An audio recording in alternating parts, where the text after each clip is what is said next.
Hi, this is John Freeman. I'm in New York City right now, and the sound you hear behind me is not a river that I have rushing through my apartment. It's something that I've put on the television to keep myself sane, because we are 14 days from a very important election in this country, but it's an election that's symbolic of, I think, many trends around the world. Trends towards nationalism, towards intolerance, towards pulling up the drawbridges and saying who's allowed in a country and who's allowed out, who we're supposed to care about and who we don't have enough attention for, sympathy for, compassion for. The reason why governments around the world are having this conversation is there is a scarcity of resources.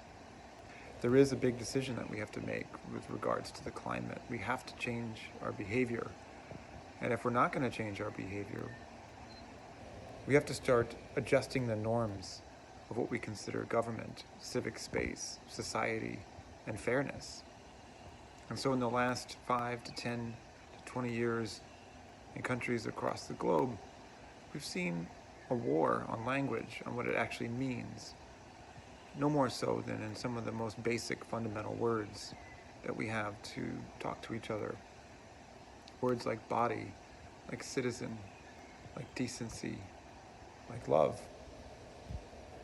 I wrote the Dictionary of the Undoing to come to grips with what was being done to these words and to try to rescue them, at least from my own mind, to remember that the words can be enlarged, that they can be the kind of things that connect us to others rather than isolate us from them. Because that is actually what the powers that be, the ones that are grabbing all the loot right now, the ones that are trying very mendaciously to try to take more than their fair share. I'm talking not about the 1%, I'm talking about the 1% of the 1%. And they need to do this thing that they've been doing to language in order to make it okay. They need to do it because it isolates us when we can no longer speak to each other.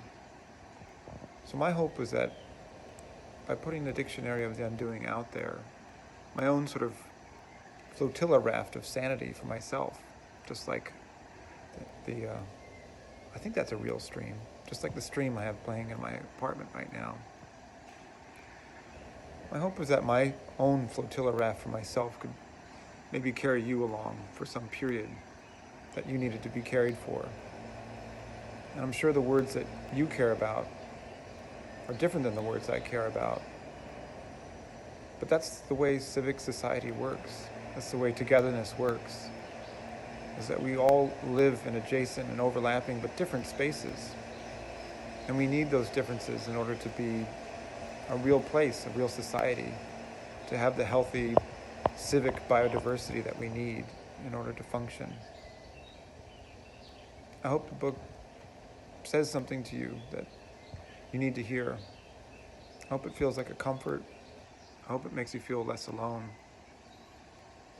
And I hope that in the coming years it's less necessary, as in that we spend less time listening to language being vandalized, norms being reduced to a pretty low bar of decency. And I hope, from our sake here in the United States, that in the next 15 days that we have a massive change.